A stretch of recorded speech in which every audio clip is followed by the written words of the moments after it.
퇴근 후 집으로 돌아온 날 현관문을 열자마자 이상한 기운이 느껴졌습니다. 평소라면 저를 보며 왔어? 하고 반갑게 맞이했을 아내가 그날은 거실 소파에 앉아 창밖만 멍하니 바라보고 있었습니다. 불빛도 켜지지 않은 채 앉아있는 모습은 낯설었고 저는 무거운 공기가 집안을 짓누르는 듯한 기분을 받았습니다. 신발을 벗으며 왜 이렇게 어두워? 전등도 안 켰어? 하고 묻자 아내는 심호흡을 길게 내쉬더니 돌발적으로 말을 꺼냈습니다. 이번 추석엔 나 안 갈 거야. 그냥 빠질래. 순간 귀를 의심했습니다. 아내 입에서 저런 말이 나오리라곤 상상도 못했습니다. 명절 준비가 부담스럽다거나 제사 때 분위기가 불편하다고 말하던 건 예전부터였습니다. 하지만 직접적으로 안 가겠다라고 선언한 건 처음이었습니다. 그 말투는 단순한 푸념이나 짧은 짜증이 아니었습니다. 이미 오래전부터 다짐해온 결심을 털어놓는 사람의 확고함이 배어 있었습니다. 저는 아무 말도 못하고 아내를 바라봤습니다. 그러자 아내는 제 반응을 기다렸다는 듯 말의 속도를 높였습니다. 솔직히 너무 지쳤어. 매년 똑같잖아. 준비하고 치우고 눈치 보다가 끝나고 내 인생에서 명절은 행복이 아니라 고통 같아. 그래서 이번엔 그냥 쉬고 싶어. 당신도 알잖아. 내가 얼마나 버거워했는지. 그때 저는 당혹스러웠습니다. 명절이 다가올 때마다 아내가 힘들어하던 건 사실입니다. 특히 시댁 분위기가 엄격하고 제사 준비가 꼼꼼하게 진행되기에 며느리 입장에서는 크게 부담될 수밖에 없다는 걸 저는 알고 있었습니다. 하지만 그렇다고 해서 아예 빠진다고 선언하다니 저희 집안에서는 상상할 수도 없는 일이었습니다. 제사를 대하는 분위기가 워낙 보수적인 편이었거든요. 며느리가 빠지는 건 곧 불효로 이어지는 문제였고 가족들 사이에서 쉽게 용납되지 않을 일이었습니다. 그럼에도 불구하고 당시 제 머릿속은 혼란스러웠습니다. 아내의 말이 틀렸다고 반박할 수도 없었습니다. 저는 제사 준비보다 일찍 퇴근하는 선에서 조금 돕는 게 전부였지만 아내는 며칠 전부터 명절 음식을 준비하고 제사상이 끝날 때까지 꼬박 붙잡혀 있는 게 현실이었습니다. 그게 얼마나 피곤한 일인지 제대로 체감해 본 적 없는 제가 함부로 뭐라 말할 수는 없었습니다. 그래서 순간적으로 떠오른 감정은 화보다는 안쓰러움이었습니다. 속에서 올라오는 불편함을 애써 삼키며 저는 고개를 끄덕였습니다. 그러자 아내는 이미 준비된 대사처럼 말했습니다. 그래서 이번엔 제주도에 다녀오려고. 혼자 가서 자연 좀 보고 쉬다 오고 싶어. 그 말을 듣는 순간 묘한 이물감이 들었습니다. 보통이라면 최소한 이번에 빠져도 괜찮을까? 하고 눈치를 먼저 봤겠지만 아내는 고민 대신 확고한 결정을 통보하듯 말해버렸습니다. 명절 불참 제주도 여행이라는 흐름이 너무 매끄럽게 이어져 있었고 마치 오래전부터 마음속으로 답을 정해둔 듯 보였습니다. 저는 잠시 고민하다가 억지로 웃으며 그래. 몸이 힘들었을 테니까 쉬다 오면 좋지 하고 말했습니다. 스스로도 납득되지 않는 대답이었습니다. 제 속은 뒤숭숭했지만 아내가 한숨 돌릴 수 있도록 해주고 싶은 마음도 분명 있었습니다. 혹여 반대했다가 다툼이 커지는 것도 원치 않았습니다. 며칠 뒤 아내는 실제로 항공권을 예약했고 짐을 챙기기 시작했습니다. 여행용 파우치, 얇은 니트, 화장품, 약통까지 꼼꼼하게 챙기는 모습은 마치 단순한 휴식 여행이 아니라 치밀하게 계획된 출장 준비 같았습니다. 저는 그저 지켜보며 마음속으로 복잡한 감정들을 억눌렀습니다. 속으로는 진짜 나 없이 명절을 건너뛰는 게 가능할까? 우리 집안 사람들은 어떻게 생각할까? 그 같은 불안이 요동쳤습니다. 하지만 아내의 얼굴엔 오랜만에 편안한 표정이 떠 있었고 그걸 보는 순간 굳이 막을 수 없었습니다. 명절 이틀 전 아내는 가볍게 가방을 들고 공항으로 향했습니다. 잘 다녀올게. 웃으며 떠나는 그 모습은 도망치듯 보이기도 했습니다. 저는 혼자 남아 껄끄러운 현실을 감당해야 했습니다. 가족들에게는 감기에 걸렸다며 둘러댔습니다. 혼자 제사 준비와 집안일을 도맡으며 속으론 자존심이 상했습니다. 왜 제가 아내의 빈자리를 숨기며 눈치를 봐야 하는지 억울한 감정이 차올랐습니다. 명절 당일 느닷없는 사건이 터졌습니다. 제사상 정리를 끝내고 쉬고 있을 때 형수가 갑자기 저에게 휴대폰을 내밀었습니다. SNS 화면이었는데 낯익은 라면집 사진이 올라와 있었습니다. 제주에서 유명한 라면집이었고 저도 예전에 여행 갔을 때 한 번 들른 적이 있는 곳이라 기억나 있었습니다. 그런데 문제는 그 사진 속 인물이었습니다. 형수가 손가락으로 화면을 가리켰습니다. 이 여자 동서 아니에요? 순간 가슴이 철렁 내려앉았습니다. 사진 속 여자 고개를 숙이고 라면을 먹고 있는 모습, 그리고 손목에 끼워진 은색 커플 팔찌까지. 분명히 아내였습니다. 더 악몽 같았던 건 혼자가 아니라는 사실이었습니다. 아내 옆엔 한 남자가 앉아 있었는데 두 사람이 앉아 있는 거리는 연인처럼 가까웠고 사진의 분위기 자체가 누가 봐도 데이트 그 이상도 이하도 아니었습니다. 마지막 결정타는 사진 밑에 달린 문장이었습니다. 제주에서 먹는 라면 한 그릇, 그녀와 함께라 더 특별했던 날. 읽는 순간 제 심장이 내려앉았고 머릿속에 번개가 치는 것 같았습니다. 더 끔찍했던 건 그 사진에 아내가 직접 좋아요를 눌렀다는 사실이었습니다. 적어도 숨기려는 노력도 없이 당당히 자신의 존재를 드러낸 겁니다. 그 순간 머릿속이 새하얗게 변하며 믿음이 삽시간에 무너져 내렸습니다. 형수의 목소리는 멀리서 들리는 것 같았습니다. 혹시 착각일 수도 있으니까 너무 마음 쓰지 마. 그러나 저는 분명히 알고 있었습니다. 그 옷, 그 팔찌, 그 자세는 절대로 착각이 될 수 없는 아내였습니다. 그날 이후 저는 제 안에서 갈기갈기 찢어지는 감정 속에 서 있었습니다. 혼자 쉬겠다더니 그 남자와 함께 제주도에 있었던 거야? 나한테 왜 거짓말을 한 거지? 저 남자는 도대체 누구지?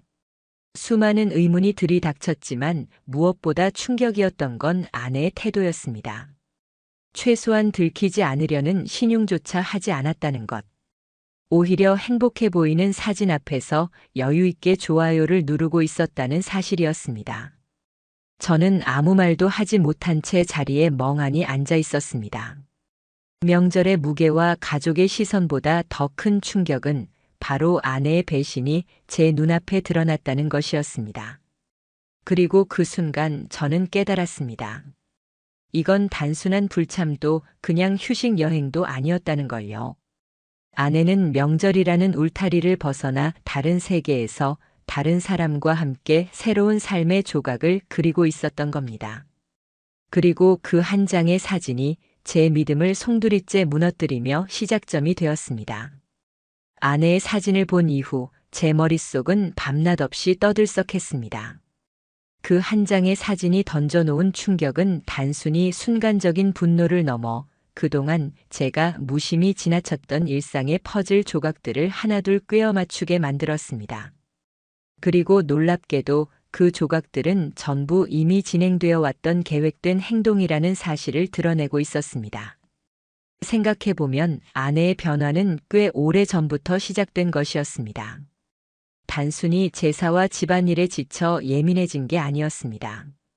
제가 그때그때 대수롭지 않게 넘겨버린 수많은 장면이 이제 와서 모두 명확한 의미를 띠고 떠오르고 있었습니다.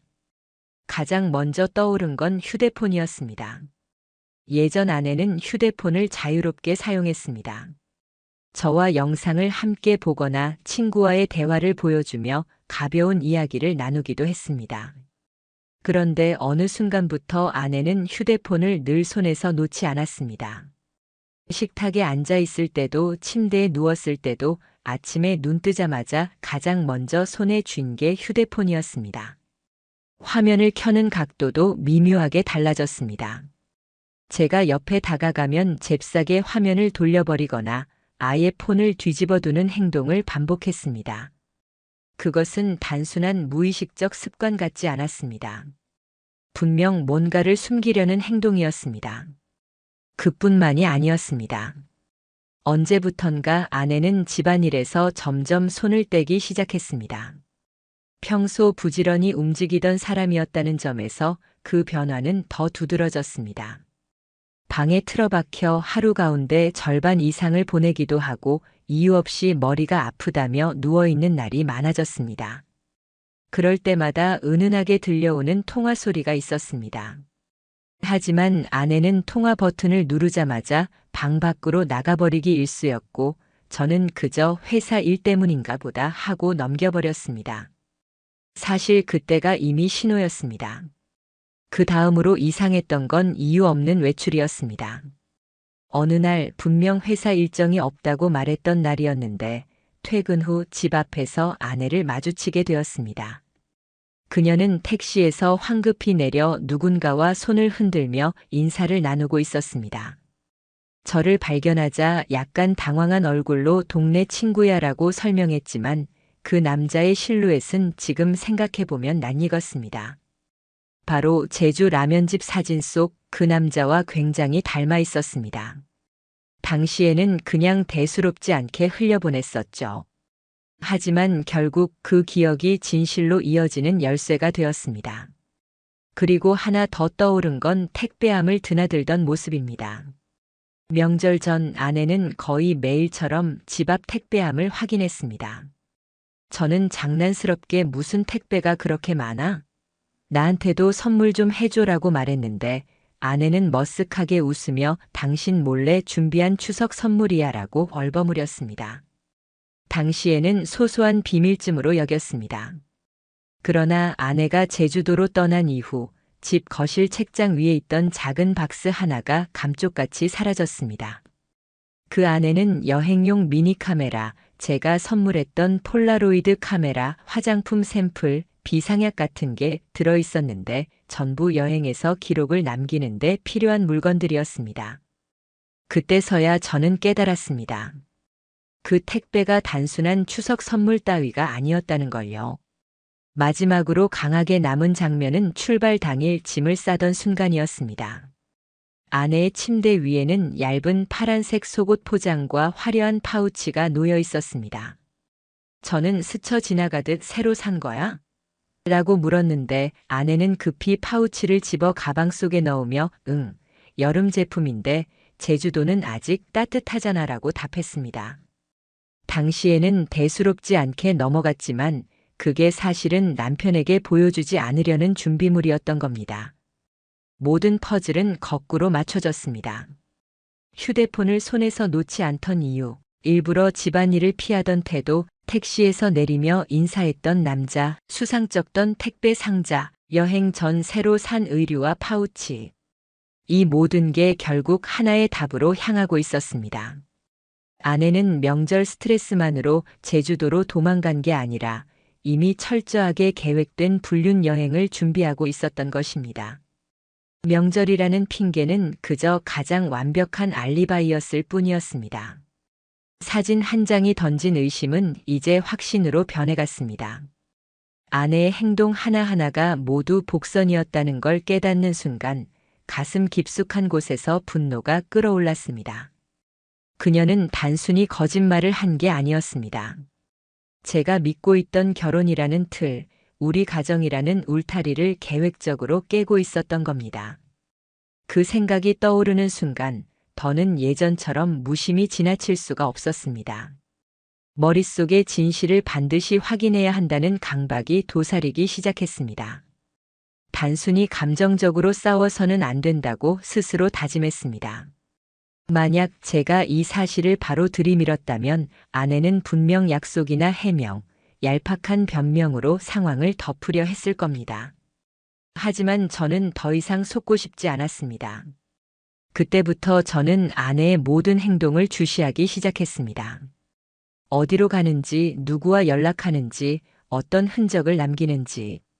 눈앞엔 차갑게 굳어버린 현실이 펼쳐져 있었지만 이상하게도 내면은 점점 냉정하게 가라앉아 갔습니다.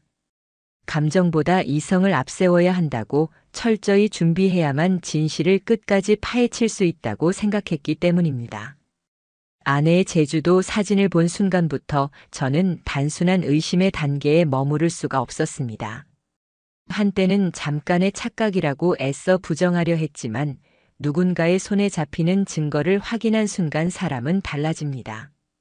그 전까지는 혹시 아닐지도 모른다라는 불확실함 속에서도 희망을 품을 수 있지만 눈앞에서 치명적인 그림이 맞춰지는 순간 그 희망이라는 건 산산이 부서집니다. 그 불확실함이 거치고 난 뒤에 남는 건 오히려 더 잔인했습니다. 아내는 명절이 끝난 뒤 아무렇지도 않게 집으로 돌아왔습니다.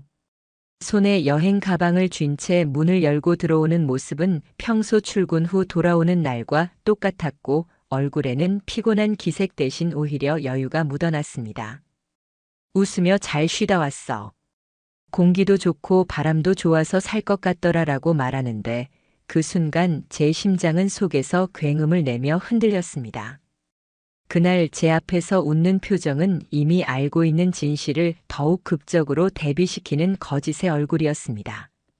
저는 애써 감정을 감추며 평소처럼 고개를 끄덕였습니다. 속에서 불길처럼 솟구치는 분노를 삼키며 오히려 담담하게 대했습니다. 이유는 단 하나였습니다. 감정을 드러내는 순간 모든 게 물거품이 될 수 있음을 직감했기 때문입니다. 만약 제가 그 자리에서 사진을 보여주며 따졌다면 아내는 당연히 발뺌했을 겁니다. 온갖 변명과 억지 해명을 늘어놓았을 거고 증거가 한 장뿐이라면 그조차 우연, 친구, 착각으로 포장했을 겁니다. 그리고 오히려 제가 예민하게 굴고 있다는 식으로 몰아가려 했을지도 모릅니다. 결혼 생활 속에서 숱하게 보아온 아내의 날 선 변명 습관을 저는 누구보다 잘 알고 있었습니다. 그래서 더욱 차갑게 결심했습니다. 이 상황을 끝까지 가져가기 위해서는 모든 확실한 물증을 손에 쥐어야 한다. 그날 밤부터 저는 아내의 일거수일투족을 기록하기 시작했습니다. 눈에 띄지 않게 그러나 철저한 감시자로. 다음 날 퇴근 후 아내는 평소와 다름없이 화장을 고치고 나가면서 카페에 좀 들렀다 올게라고 말했습니다. 너무 자연스럽게 흘러나오는 거짓말이었기에 오히려 분노가 치밀었습니다. 하지만 겉으로는 저는 미소를 띤 채 그래 다녀와. 조심하고라고 답했습니다. 목소리는 차분했지만 속으로는 이미 시계를 확인하고 메모를 작성했습니다. 언제 나갔는지, 어떤 옷차림이었는지, 어떤 핑계를 댔는지. 그 순간부터 저의 일상은 두 겹으로 나뉘었습니다. 겉으로는 이해심 많은 남편의 가면을 쓰고 속으로는 모든 거짓말을 기록하는 수사관처럼 움직였습니다. 며칠 뒤 저는 결심을 단단히 하고 움직였습니다. 아무리 감정을 억누르고 기록을 해도 눈에 보이지 않는 진실은 잡히지 않았습니다. 단순히 추측과 메모만으로는 아내의 일탈을 증명할 수 없었고 저는 보다 현실적인 방법이 필요했습니다. 그때 제 머릿속을 스친 건 추적기였습니다. 한 지인을 통해 요즘 차량에 부착할 수 있는 소형 GPS 기기를 알게 되었고 법적 문제를 최소화하기 위한 여러 얘기도 들었습니다. 부부 공동재산 개념 때문에 문제 안 된다는 말이 제 마음을 더욱 부추겼습니다. 물론 법적으로 걸릴 소지가 있다는 것도 나중에서야 깊게 알게 되었지만 그 순간 제게 가장 중요했던 건 진실이었습니다. 결국 저는 작은 박스에 담긴 GPS 장치를 구매했고 어느 저녁 아내가 샤워 중일 때 몰래 차 트렁크 안쪽 깊숙한 곳에 부착했습니다. 묘하게 손끝이 떨렸습니다. 저 자신이 이렇게까지 할 줄 몰랐고 동시에 이런 방법을 써야만 한다는 현실이 참담했습니다. 하지만 마음 한편에서는 희한한 안도감도 있었습니다. 이제 거짓말이 어디서든 잡힐 것이고 증거는 쌓여갈 테니까요. 다음 날 저녁 아내는 오늘은 오래된 동창을 만나야 한다며 외출을 알렸습니다. 평범한 듯 던져진 한마디였지만 저에겐 의심의 신호탄이었습니다. 저는 들키지 않으려 평소처럼 고개를 끄덕여 주었고 곧 휴대폰을 열어 GPS 어플을 켰습니다. 화면 속 빨간 점이 움직이기 시작했습니다. 처음엔 번화가로 향하다가 차는 갑자기 방향을 틀어 외곽 쪽 주택가 근처 상권에 멈췄습니다. 지도상으로는 작은 카페와 가정집, 그리고 작은 호텔이 모여 있는 골목이었습니다. 차는 1시간 넘게 그 자리에 있었습니다. 저는 숨이 막히듯 화면을 들여다보며 온갖 생각에 사로잡혔습니다. 아내는 그곳에서 지금 무슨 일을 하고 있는 걸까? 정말 오래된 동창을 만난 게 맞을까? 그 다음 날도 또 그 다음 날도 반복이 이어졌습니다.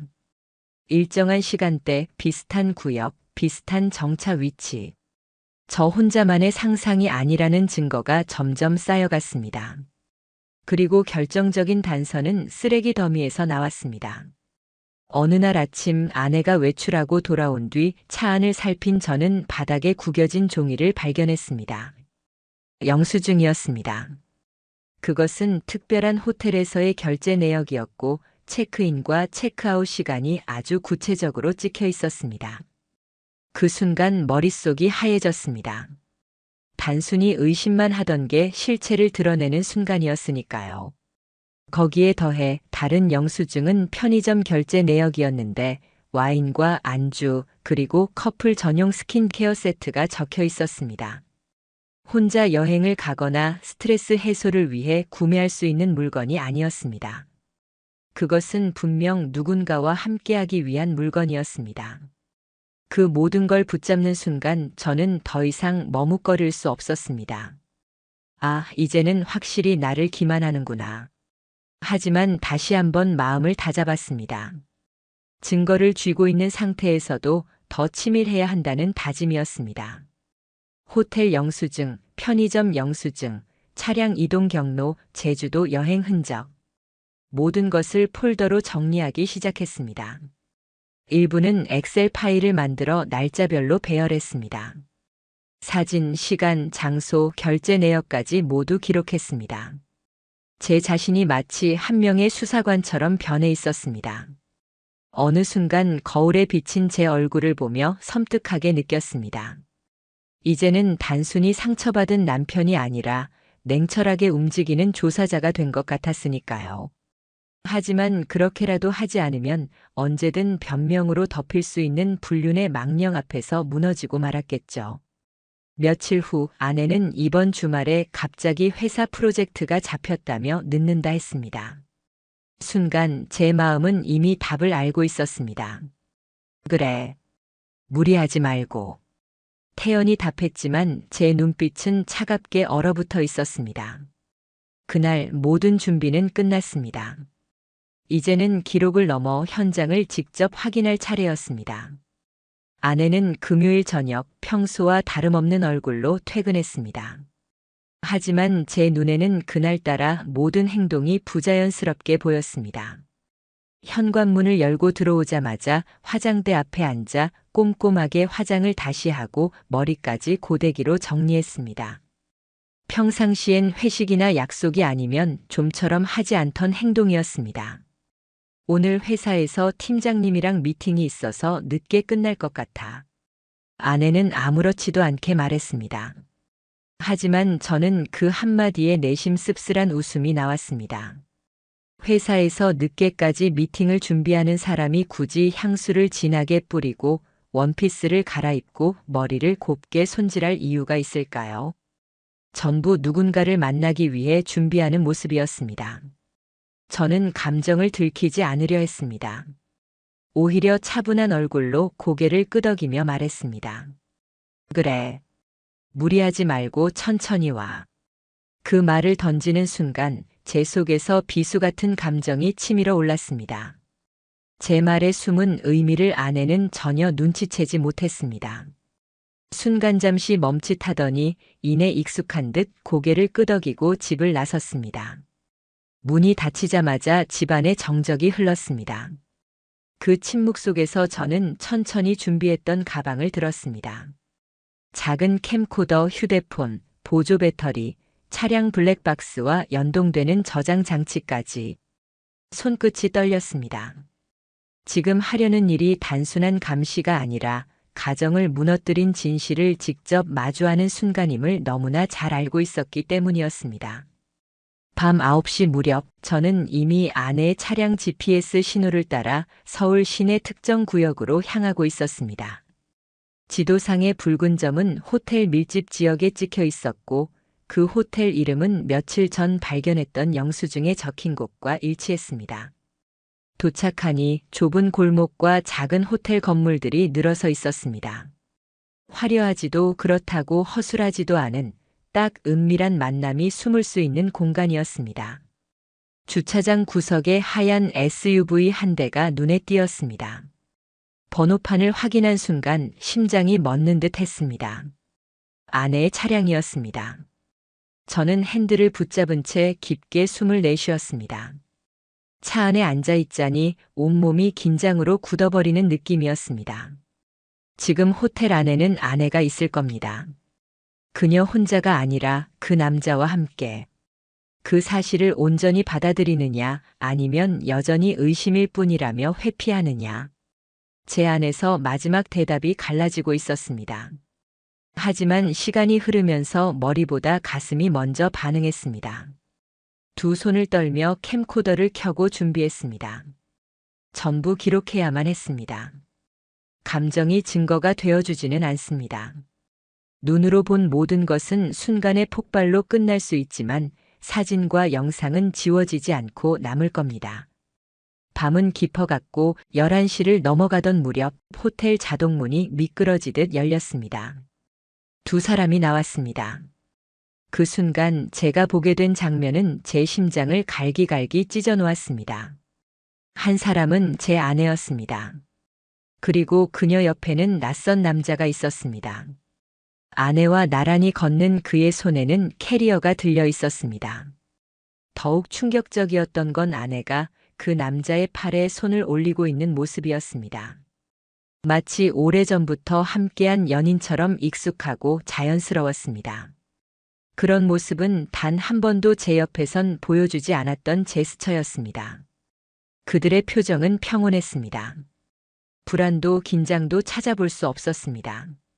아내는 그의 어깨에 몸을 살짝 기대며 미소를 지었고 그는 그런 아내를 대수롭지 않게 받아주며 차로 향했습니다. 그 모습에서 저는 직감했습니다. 이 만남은 처음도 우연도 아니란 걸.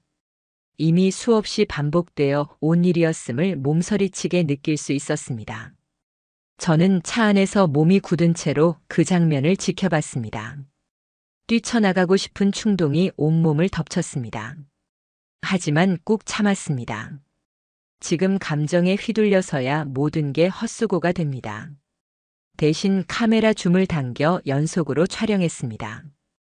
아내의 모습을, 남자의 얼굴을, 두 사람이 주차장을 나서며 나누는 시선과 표정을 모조리 담았습니다.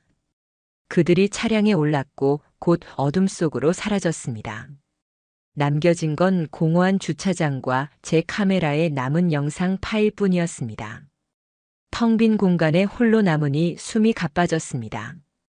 그동안 제 안에서 소용돌이치던 모든 의심이 단숨에 현실로 바뀐 순간이었습니다. 분노와 허탈함이 교차했습니다. 발로 바닥을 차고 싶을 만큼 울컥하다가도 이젠 끝내야 한다는 냉정한 이성이 고개를 들었습니다. 저는 지푸라기라도 잡는 심정으로 호텔 로비로 향했습니다. 프런트 데스크 직원에게 다가가 아내의 카드 내역 일부를 보여주며 혹시 조금 전 퇴실한 고객님 중에 이 카드로 결제하신 분 계신가요? 하고 물었습니다. 당연히 직원은 단호하게 고개를 저었습니다. 개인정보라 말씀드릴 수 없습니다. 예상했던 반응이었습니다. 하지만 저는 이미 답을 알고 있었습니다. 방금 제 눈앞에 지나간 두 사람의 뒷모습이 그보다 더 명확한 증거가 어디 있겠습니까? 거기에 CCTV까지 있다면 부정할 여지는 없을 겁니다. 집으로 돌아오는 길 제 내면은 산산조각 나 있었습니다. 한때 함께 웃고 울며 살아온 아내가 저를 속이고 다른 남자의 옆에서 웃고 있다는 사실. 그 뒤로 제가 걸어온 시간들이 얼마나 허망한지 머릿속이 하얘졌습니다. 그러나 곧 차가운 결심이 다시 찾아왔습니다. 이제는 감정 따위에 휘둘릴 필요가 없었습니다. 증거와 기록만이 저를 구할 무기였습니다. 그날 밤 집에 돌아와 저는 아내가 샤워 중일 때 조용히 휴대폰을 손에 쥐었습니다. 원래 비밀번호는 알고 있었기에 잠금은 쉽게 열렸습니다. 손끝이 떨렸지만 눈앞에 펼쳐진 화면은 그 이상의 충격을 주었습니다. 카톡 대화 기록. 몇몇은 삭제돼 있었지만 백업 파일에는 그대로 남아 있었습니다. 제주 라면집에서 찍은 다정한 셀카들, 명절 기간 동안 주고받은 은밀한 대화, 그리고 앞으로의 만남을 약속하는 문장까지. 더 나아가 아내가 그 남자가 운영하는 라면집 주인에게 이력서를 보낸 메일까지 확인할 수 있었습니다. 자주 가는 단골인데 잠시 도와주고 싶다는 말과 함께요.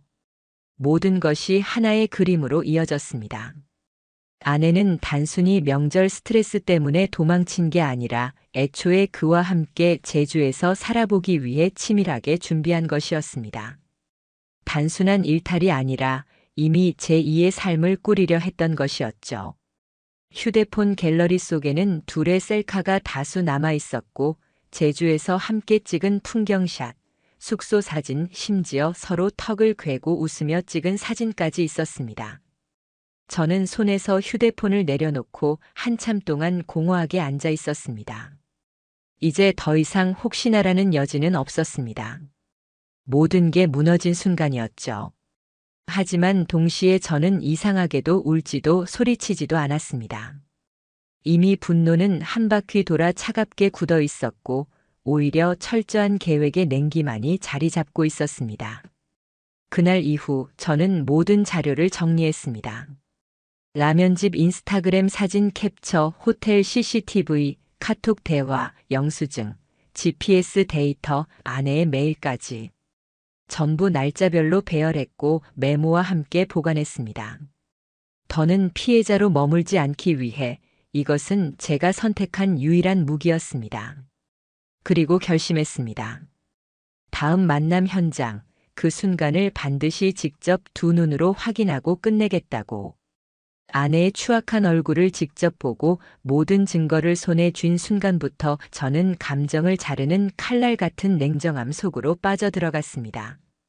이제 더 이상 흔들릴 필요가 없었습니다. 분노가 저를 지배하던 시간은 이미 지나갔고 남은 건 끝내야 한다는 차가운 결심뿐이었습니다.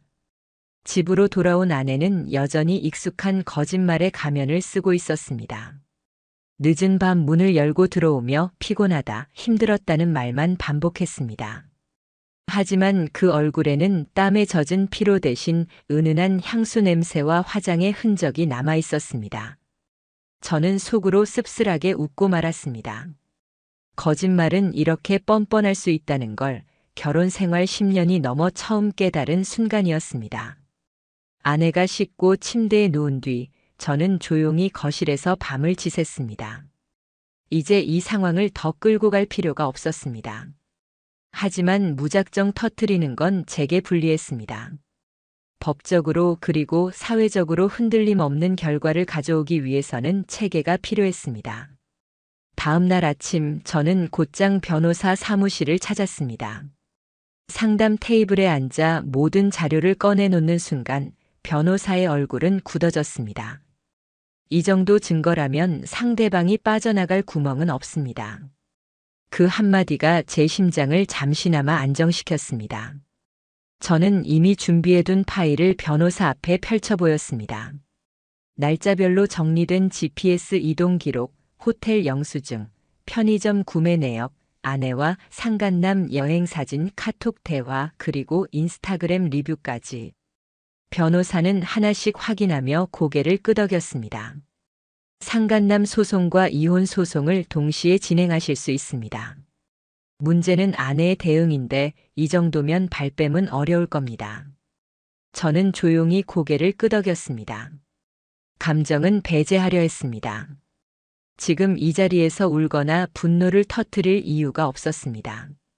모든 눈물은 이미 소진되어 있었고 냉혈한 같은 차가움이 저를 감싸고 있었습니다. 그날 저녁 드디어 아내와의 직접적인 대면을 준비했습니다. 평소와 다름없이 식탁에 나란히 앉았을 때 저는 일부러 가볍게 시작했습니다. 제주도 잘 다녀왔어? 아내는 잠깐 멈칫하더니 금세 아무렇지 않은 표정을 지으며 대답했습니다. 응, 그냥 좀 쉬다 오려고. 당신 덕분에 괜찮아졌어. 그 말을 들은 순간 제 속이 부글부글 끓어올랐지만 차갑게 노트북을 꺼내 켰습니다. 마치 준비된 연극의 한 장면처럼 저는 하나씩 클릭했습니다.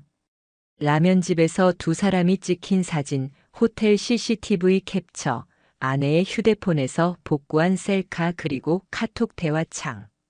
아내는 점점 얼굴이 창백해졌습니다. 눈동자가 떨리고 입술이 말라붙는 게 보였습니다. 그녀는 떨리는 목소리로 중얼거렸습니다. 그거 그냥 친구야. 오해하는 거야. 하지만 그 말은 제 귀에 들어오지 않았습니다. 저는 담담하게 말을 이었습니다. 상간남 소송. 그리고 이혼. 다 준비해놨어. 그 순간 아내는 마치 바닥이 꺼진 듯 흔들렸습니다. 결국 눈물을 터뜨리며 무릎을 꿇었습니다. 잘못했어. 잠깐 흔들린 것뿐이야. 한순간이었어. 용서해줘. 하지만 그 눈물과 무릎 꿇음이 제 마음에 와 닿지 않았습니다. 왜냐하면 그 앞에서조차 진심을 꺼내는 대신 마지막까지 변명을 던지고 있었기 때문입니다. 저는 휴대폰을 조용히 꺼내 녹화 버튼을 눌렀습니다. 그 순간조차 제가 해야 할 일은 감정이 아니라 증거였으니까요. 내가 지금 말하는 건 전부 기록될 거야. 변호사에게 전달할 거고 법정에서도 쓰일 거야. 아내는 울부짖으며 제 옆을 붙잡으려 했습니다. 하지만 이미 모든 건 끝난 뒤였습니다. 그날 밤 아내는 결국 짐을 챙겨 친정으로 갔습니다. 떠나는 뒷모습을 지켜보며 저는 담담하게 스스로에게 말했습니다. 이제 시작이다. 며칠 후 변호사는 상간남 측에 내용 증명을 발송했습니다. 처음엔 대수롭지 않게 반응하지 않던 그 남자도 두 번째 서류가 닿자 변호사를 선임하고 모습을 드러냈습니다. 연인 관계가 아니라 정서적 위로였다. 호텔에 묵은 건 단순한 실수였다. 그들의 주장은 뻔했습니다. 하지만 이미 확보된 자료 앞에서 무의미한 버티기였을 뿐입니다. 인스타그램 사진, 직접 찍힌 셀카, 라면집 영수증, 호텔 명세서. 거짓을 덮기는 불가능했습니다. 법적 절차는 차갑게 굴러갔습니다. 저는 더 이상 감정에 흔들리지 않았습니다. 아내와 상간남을 동시에 피고 자리에 앉히는 절차가 이미 진행 중이었으니까요. 상간남의 정체를 처음 마주했을 때 저는 허탈함에 가까운 감정을 느꼈습니다. 처음엔 직장 동료쯤일 거라 생각했습니다. 그래도 최소한 일정한 선은 지키지 않았을까, 분별은 있었을 거라는 마지막 기대가 있었던 겁니다. 하지만 진실은 생각보다 훨씬 사소했고, 그래서 더 충격적이었습니다. 그 남자는 아내의 직장과는 아무런 연관이 없는 사람이었습니다. 정확히 말해 아내가 취미로 다니던 요가 강습에서 만난 프리랜서 사진작가였습니다. 정규직도 아니었고 안정된 직장도 아니었습니다. 자기소개에 늘 자유로운 삶을 추구한다고 적어 다녔고 SNS는 여행지 감성 사진과 자기만족적인 글들로 도배되어 있었습니다. 인물 사진을 찍으며 순간을 포착하는 예술가라고 스스로를 포장했지만 제 눈엔 그저 사회적 책임감 없이 하루하루를 소모하며 사는 무책임한 남자일 뿐이었습니다. 제주, 강릉, 속초 같은 바닷가 어딘가에서 찍은 사진을 올리며 자유롭다, 행복하다라고 말하는 모습은 오히려 비겁해 보였습니다. 누군가의 가정을 무너뜨리면서까지 누리는 자유라면 그것은 결코 자유일 수 없으니까요. 더 소름 끼친 건 그의 SNS 곳곳에서 아내의 흔적이 발견되었다는 사실이었습니다. 사진 속 배경지에서 찍힌 실루엣이 아내와 겹쳤고 그녀, 고마운 사람 같은 표현이 쓰여 있었습니다. 그리고 아내는 그 글마다 좋아요를 누르고 있었습니다. 치밀하고 은밀한 외도라기엔 너무 대담했고 은폐라기보다는 자랑에 가까웠습니다. 저는 변호사와 상의 끝에 상간남에게 정식 소장을 발송했습니다. 내용 증명에는 불륜의 사실관계, 손해배상 청구 금액, 가정 파탄에 대한 책임 조항이 하나하나 명시돼 있었습니다. 첫 번째 서류에는 아무런 반응이 없었습니다. 마치 사건이 무의미하기라도 한 듯 침묵으로 일관했습니다. 잠시 흔들리나 싶었지만 두 번째 문서가 전달되자 드디어 상간남 측 변호사가 답변을 보내왔습니다. 두 사람은 연인 관계가 아니었다. 단순한 정서적 교류였을 뿐이다. 함께 식사하거나 여행을 한 것은 사실이지만 불륜으로 규정할 수 없다. 그들의 주장은 뻔했습니다. 서로를 위로해 준 것뿐이라는 거였습니다. 하지만 제가 확보한 자료 앞에서 그런 말은 아무 의미가 없었습니다. 호텔 영수증, 차량 GPS 기록, 제주 여행 중 찍힌 셀카 같은 방에서 촬영된 사진들. 어느 하나라도 정서적 위로라는 말로는 포장할 수 없었습니다. 법정에서의 첫 대면은 긴장감으로 가득했습니다.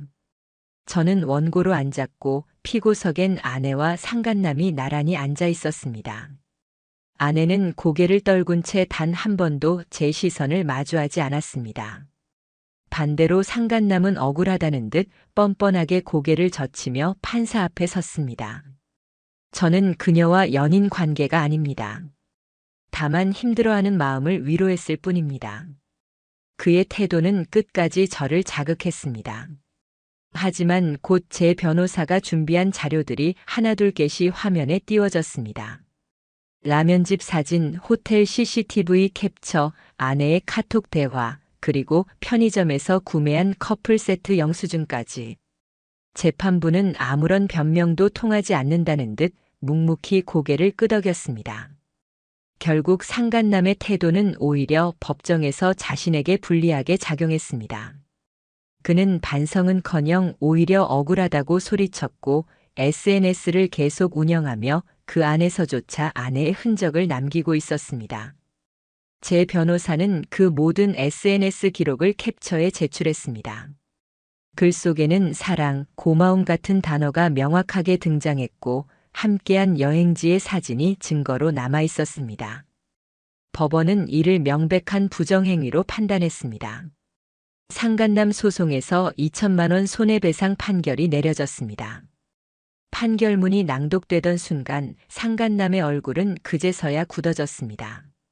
하지만 그건 이미 너무 늦은 후였습니다. 판결 이후 그의 삶은 급격히 무너져 내렸습니다. 본인이 운영하던 사진 클래스는 수강 취소가 이어졌고 온라인 커뮤니티엔 불륜 사진작가라는 꼬리표가 붙었습니다. 그가 그렇게 자랑스럽게 올리던 SNS 계정은 비공개로 바뀌었고 유튜브 채널과 블로그도 싸늘한 조롱으로 가득 찼습니다. 자신을 감성으로 포장하며 살던 사람의 말로는 결국 막장과 몰락뿐이었습니다. 아내의 상황도 비슷했습니다. 친정에 머물던 그녀는 직장에서 휴직계를 제출했고 소문이 돌면서 끝내 복직조차 못하고 퇴직 처리되었습니다. 직장 동료들 사이에서는 명절 피하려고 제주 갔다가 상간남이랑 들켜 이혼당했다는 뒷말이 퍼졌습니다. 장모님은 눈물로 전화를 해왔습니다. 왜 그렇게까지 했냐고, 내가 조금만 더 참아주지 그랬냐고. 그러나 저는 단호했습니다. 어머니, 제가 그냥 넘어가야 했을까요? 그럼 저는 뭐가 됩니까? 저는 피해자가 아니라 당당히 맞서는 원고였습니다. 아내는 법정에서조차 저를 직시하지 못했습니다. 변호사를 통한 답변 외에는 단 한마디 제대로 하지 않았습니다. 무책임과 회피, 그게 제가 사랑했던 사람이 끝까지 보여준 태도였습니다. 이 시점에서 저는 많은 걸 배웠습니다. 사람을 믿는다는 건 단순히 달콤한 확신이 아니라 무거운 책임이라는 것을.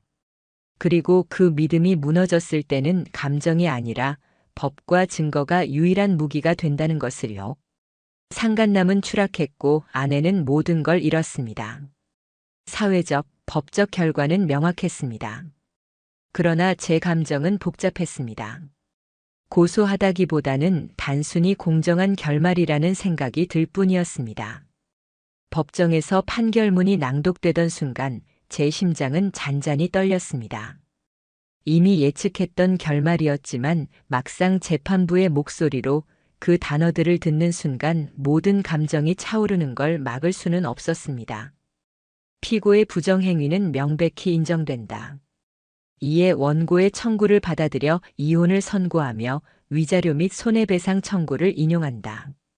순간 제 귀에는 마치 망치가 내려찍히는 소리처럼 울렸습니다. 이것으로 끝이구나. 길었던 어둠의 터널이 마침내 막을 내렸구나. 재판장 양옆에 앉아있던 아내와 상간남은 대조적인 표정을 짓고 있었습니다. 아내는 흰 종이처럼 창백한 얼굴로 고개를 숙이고 있었고 상간남은 입술을 깨물며 억울하다는 표정을 짓고 있었습니다. 그러나 그 어떤 반박도 판결을 흔들 수는 없었습니다. 제가 법정을 나서는 순간 복도는 이상하리만큼 조용했습니다. 그리고 그 복도의 끝에서 아내와 마주쳤습니다. 마지막으로 마주하는 얼굴. 한때 제 삶의 전부였던 사람, 함께 울고 웃던 사람이 제 앞에 고개를 떨군 채 서 있었습니다. 그녀는 작은 목소리로 혼잣말처럼 중얼거렸습니다. 이렇게까지 될 줄은 몰랐어. 그 말을 듣는 순간 제 안에서 모든 감정이 정리되었습니다.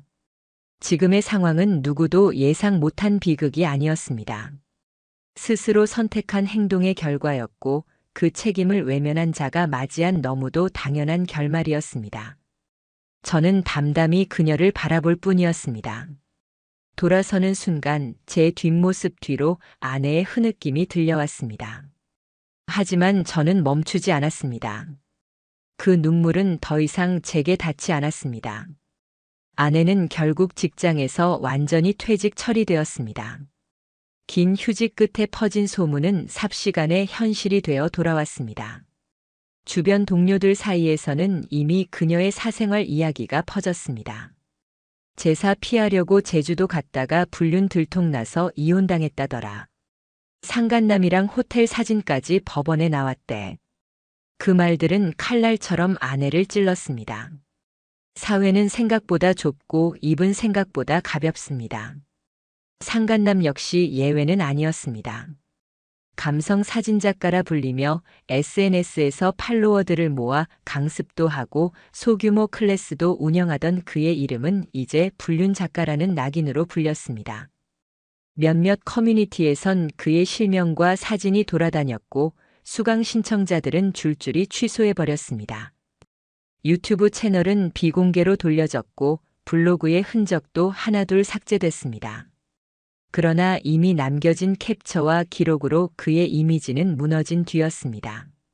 언젠가 그의 블로그에 이런 문장이 적혀 올라왔습니다. 믿고 싶었던 것들이 무너졌을 때 사람이 얼마나 초라해질 수 있는지 알게 되었다. 누가 쓴 글인지 따로 적혀 있지 않았지만 모두가 그가 올린 그림을 알 수 있었습니다. 아내와 함께 찍은 수많은 여행 사진이 삭제되고 남아있는 글은 단 한 편 그 문장이었습니다. 하지만 저는 그 글을 봐도 아무런 감정이 들지 않았습니다. 이제는 그들의 눈물이나 죄책감이 저와는 아무 상관이 없다는 걸 너무도 분명히 알고 있었으니까요. 이혼 판결이 확정되고 저와 아내 사이의 혼인 관계는 법적으로도 완전히 끝이 났습니다. 마지막으로 남은 건 재산 분할과 위자료 정산뿐이었습니다. 아내는 내용조차 직시하지 못한 채 변호사를 통해 무미건조하게 의사를 전달했습니다. 그 무책임한 태도에 저는 다시 한번 씁쓸한 웃음을 지었습니다. 마지막 순간조차 그녀는 직접 제 눈을 보며 책임을 지려 하지 않았습니다. 그러나 저는 무너져 내리지 않았습니다. 오히려 단단해졌습니다. 모든 과정을 겪으며 저는 깨달았습니다. 사람의 신뢰는 세계의 모든 화폐보다도 무겁다는 걸. 그 신뢰가 무너질 때 남는 건 공허와 분노뿐이며 그 대가는 상상을 초월할 만큼 잔인하다는 걸요. 저는 이제 혼자가 되었습니다. 하지만 이혼이라는 낙인이 제 인생의 끝은 아니었습니다. 오히려 저는 이 사건을 계기로 제 자신을 다시 세웠습니다. 가족에게도 친구에게도 그리고 무엇보다 제 자신에게도 더 단단히 책임을 지겠다는 다짐을 했습니다. 삶을 다시 설계하고 무너진 신뢰 속에서도 앞을 향해 나아가기 위해 매일 일상의 균형을 다잡았습니다. 혼자가 된 집은 허전했지만 동시에 새로 시작할 수 있는 공간이기도 했습니다. 누구의 눈치도 볼 필요 없고 누구의 거짓에 속을 이유도 없는 제 삶 안의 공간이자 시간으로 다시 채워나갔습니다. 그리고 가장 크게 깨달은 건 사람을 속이는 건 단순히 거짓말하는 게 아니라는 사실이었습니다. 거짓말은 곧 상대방의 시간, 신뢰, 감정, 미래까지 송두리째 배신하는 행위입니다. 그리고 그 대가는 결코 가볍지 않습니다. 아내는 직장과 명예를 잃었고 상간남은 사회적 평판을 잃었습니다. 그들이 서로를 구원이라 착각했던 감정은 순식간에 꺼져버렸습니다. 결국 두 사람은 연락도 끊겼다고 들었습니다. 서로의 삶에서 구원이 아니라 가장 치명적인 흉터로 남아버렸을 뿐이었습니다. 저는 그 사실에서 오히려 아이러니한 위안을 느꼈습니다. 진실은 언제나 드러나고 거짓은 언제나 무너진다는 단순하면서도 명확한 법칙이니까요. 마지막으로 제 이야기를 듣고 있는 여러분께 전하고 싶은 말이 있습니다. 혹시라도 지금 누군가를 속이고 있거나 누군가의 신뢰를 배반하는 일을 하고 있다면 부디 멈추시기 바랍니다. 거짓은 절대 끝까지 숨겨지지 않습니다. 작은 의심 하나가 커지고 한 장의 사진이 모든 걸 뒤흔들 수도 있습니다. 결국 자신이 판 함정에 자신이 빠지고 손에 쥔 모든 것을 잃게 될 것입니다. 저는 이제 혼자가 되었지만 비로소 제 삶의 주체가 되었습니다. 앞길은 여전히 험하고 상처는 완전히 아물지 않았습니다. 그러나 단 하나는 분명합니다. 저는 더 이상 속지 않습니다. 그리고 다시는 누군가의 거짓 때문에 제 삶 전체를 내던지지 않을 겁니다. 이 고통스러운 경험은 제게 가장 값비싼 교훈을 남겼습니다. 진실만이 사람을 지탱한다는 것. 그게 제가 긴 싸움을 끝내고 이 자리에서 드릴 수 있는 마지막 이야기입니다.